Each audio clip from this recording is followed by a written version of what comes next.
ఈశ్వరుడు ఒక్క మనుష్యుడికే ఒక అనుగ్రహం ఇచ్చాడు. ఇది ఎంత తేలికైన అనుగ్రహం ఇచ్చాడంటే, రేపటి రోజు ఉదయం రథసప్తమి తిథి ఉండగా సమంత్రక స్నానం చెయ్యాలి.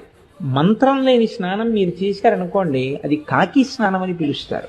దానివల్ల ప్రయోజనం ఏమి ఉండదు. జిల్లేడాకులు రేగుపళ్ళు తల మీద పెట్టుకుని నేను పోసుకున్నానండి అన్నారనుకోండి, దానికి ఏం ఉపయోగం ఉండదు. సమంత్రకమే చేయవలసి ఉంటుంది స్నానాన్ని.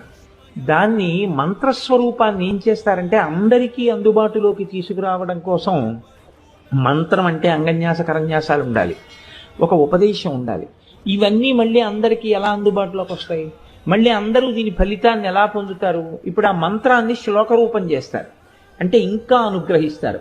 ఇప్పుడు మీరు ఆ శ్లోకం చెప్పిన తరువాత రేగుపళ్ళు జిల్లేడు పళ్ళు తల మీద పెట్టుకుని అప్పుడు నీళ్లు పోసుకుంటే అవి జారి కింద పడిపోతాయి.